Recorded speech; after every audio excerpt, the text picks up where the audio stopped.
¿Qué tal, amigos de A Su Salud? Gracias por acompañarnos y bienvenidos al programa de los especialistas. Les saluda Joel Flores. Por cortesía de Digacel, distribuidor autorizado Telcel, llevamos este programa. Y bueno, tengo en la línea al doctor Luis Antonio Mellón. Él es hematólogo del Centro Médico ABC desde la Ciudad de México, pero además es vicepresidente de la Agrupación Mexicana para el Estudio de la Hematología. Doctor, gracias por esta entrevista. Platiquemos de este tipo de cáncer en sangre. ¿Cuál es la incidencia en México? ¿Cómo se manifiesta la enfermedad? ¿Cuál es el tratamiento de actualidad para el linfoma de No-Hodgkin? Gracias por esta entrevista. ¿Cómo está, doctor? Muchas gracias, Joel. Es un gusto estar en tu programa.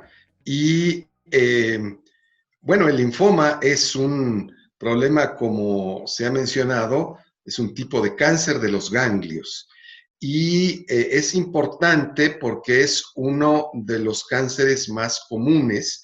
Por supuesto, no es tan común como los primeros 5 que sabemos, el cáncer de mama, de próstata, de colon, etcétera.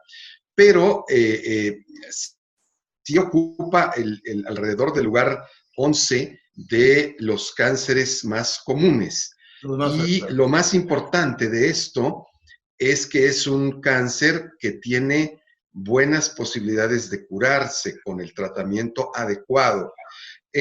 Como sucede con otros tipos de cáncer, quisiera decir que el hablar de linfoma es un poco extenso, es decir, hay como varios subtipos de linfoma. Vamos a hablar ahora de un subtipo que se llaman linfomas no Hodgkin, que es un nombre un poco curioso, porque hay linfomas Hodgkin. Y esto se debe a un autor inglés que los describió en el siglo XIX, Sir Thomas Hodgkin, y en una forma un tanto simplista dijeron, bueno, los que son lo que él describió son los Hodgkin y los demás son los no Hodgkin. Ahora ya tienen otros nombres diferentes porque son varios tipos y cada uno de ellos tiene un nombre como más descriptivo, un poco más científico. ¿Y cuál es la incidencia de este tipo de cáncer, doctor, en nuestro país? Bueno, es muy semejante a lo que ocurre en otros países. Anda alrededor de 3 a 5 casos por 100,000 habitantes en las cifras más conservadoras. En nuestro país, como sucede con algunas otras estadísticas, no tenemos mucha información porque no estamos acostumbrados a tener un registro epidemiológico, digamos, de lo más válido. Sin embargo, todo indica que la frecuencia es semejante a lo que ocurre en otros países. Doctor, ¿quiénes son las personas que estamos en riesgo? ¿Cómo se manifiesta esta enfermedad? ¿Quiénes vamos a presentarlo? ¿Cuáles son los factores principales para desarrollarlo? Bueno, como en todo tipo de cáncer, existen básicamente 2 factores, que son el genético, lo que traemos en nuestra herencia de genes, y la interacción que tenemos con el medio ambiente. Claro, las personas que tienen entre sus antecedentes cualquier tipo de cáncer o de linfoma en particular, tienen un poco más de riesgo que aquellos que no lo tenemos. Pero también depende mucho de las interacciones que uno tiene.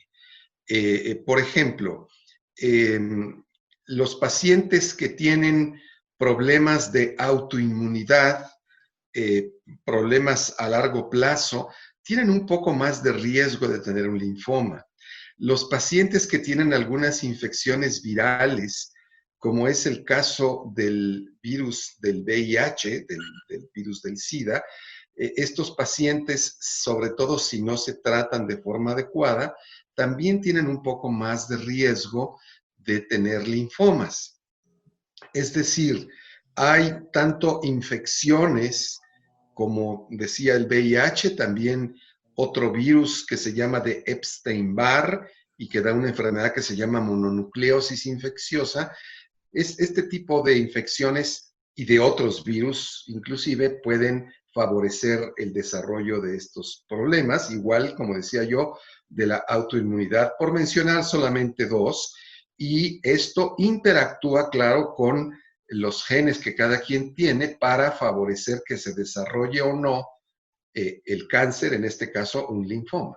Mencionaba usted que este tipo de cáncer, bueno, tiene un buen pronóstico detectado oportunamente.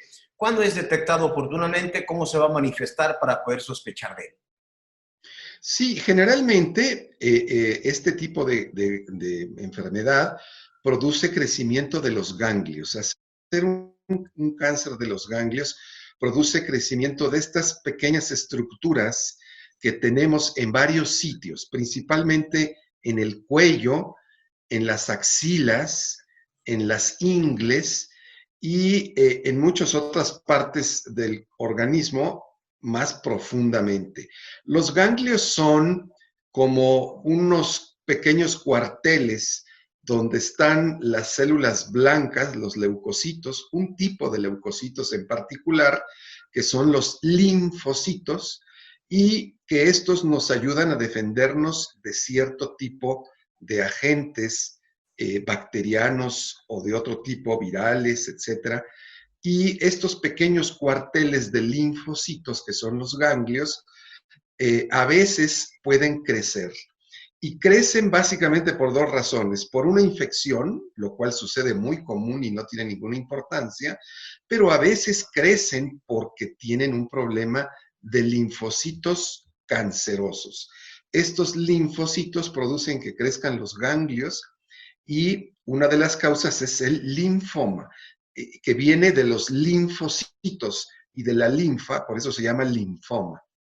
Entonces, entre otras cosas, un crecimiento de un ganglio cuando es por una infección generalmente dura no más de un mes, 2 meses.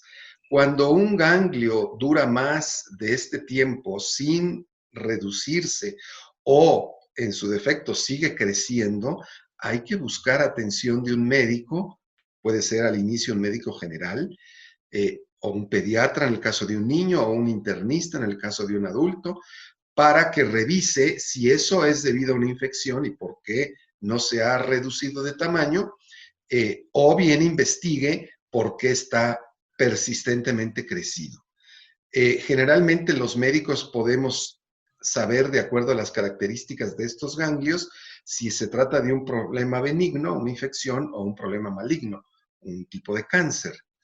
Y finalmente, cuando consideramos que las posibilidades existen de que sea un tipo de cáncer, pues entonces lo que se hace es una biopsia del ganglio. Es un pequeño corte, o a veces se hace también con una pequeña jeringa por aspiración, para poder tener estas células, analizarlas y saber si se trata de algo benigno o maligno.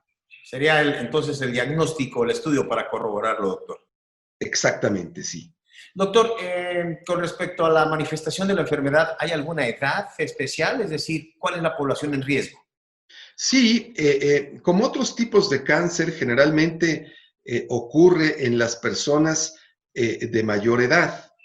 Sin embargo, en el caso de los linfomas, igual que en cierto tipo de leucemias, hay un porcentaje que afecta a los niños, de tal forma que los niños pueden tener este linfoma de Hodgkin, perdón, no Hodgkin, que, bueno, también el Hodgkin, estos dos los pueden tener, y pueden manifestarse también con crecimientos ganglionares que crecen rápidamente. En los niños generalmente es una enfermedad más agresiva.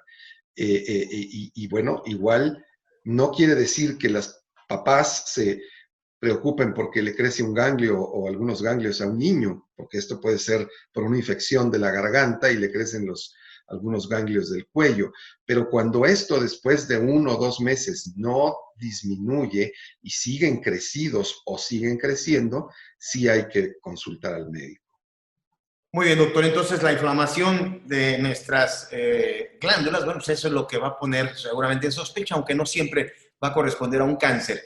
Doctor, ¿cuál es el tratamiento para esta enfermedad de no-Hodgkin?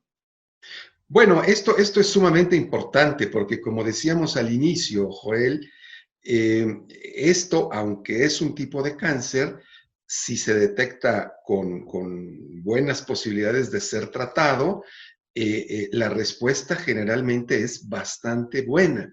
Decíamos que hay todo un espectro de tipos de linfomas, unos responden mejor que otros, pero en general podemos decir que es un tipo de cáncer sensible al tratamiento. El tratamiento consiste básicamente en radioterapia cuando esto está muy limitado, o en quimioterapia cuando esto está más extenso. La quimioterapia que se ha usado desde hace muchos años y que tiene muy mala fama de que causa muchos problemas, muchas molestias, esto ha cambiado. Ya a nivel de la oncología y de la hemato-oncología, los efectos secundarios afortunadamente se han reducido de forma muy significativa. Pero además de la quimioterapia, tenemos en este tipo de enfermedad neoplásica o cancerosa una cosa maravillosa que se llama inmunoterapia y que, como su nombre lo indica, es usar los mecanismos que el cuerpo tiene en su sistema inmune para atacar a los microbios y a las mismas células cancerosas.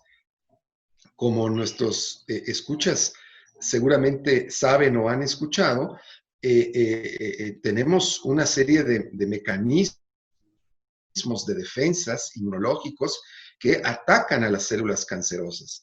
Entonces, la farmacología y la investigación han traído como consecuencia que se pueda tener un medicamento que actúa de forma parecida a nuestras defensas a través de los sistemas de inmunidad para atacar a las células neoplásicas.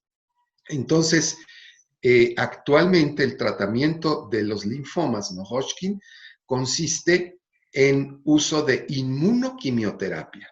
La quimioterapia es la que generalmente se ha usado en los últimos años, aunque cada vez hay, como ocurre en cualquier tipo de neoplasia o de cáncer, hay cada vez más investigación, mejores medicamentos, más eficaces y más seguros, pero también se combina con un medicamento que tiene este efecto inmunológico y que es maravilloso porque tiene unos efectos secundarios diferentes a los de la quimioterapia. No se suma a los efectos adversos de la quimioterapia y sí se suma a una mucho mejor eficacia para tratar a los pacientes con linfomas no Hodgkin.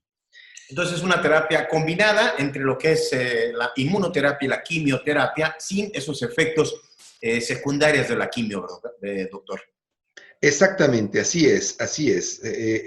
Usamos los oncólogos y los hematólogos, que somos estos últimos los que generalmente vemos a estos linfomas. Usamos algunos medicamentos que reducen o eliminan los efectos secundarios que suele tener la quimioterapia y también los que pudiera tener la inmunoterapia, que son diferentes, que existen, pero son ahora perfectamente controlables. Y algo que es importante decir es que todavía la inmunoterapia es un tratamiento de alto costo. La quimioterapia, hay quimioterapias de alto costo y quimioterapias que ya no son tan de alto costo porque a lo largo de los años se han perdido las patentes y se han hecho otro tipo de copias de estos medicamentos y son más baratos. En el caso de la inmunoterapia, es muy costosa, primero porque para su desarrollo y para su fabricación se requieren técnicas muy diferentes, Joel. Doctor Luis Antonio Mellón, hematólogo del Centro Médico ABC. Doctor, muchísimas gracias por esta información. Muchas gracias, Joel.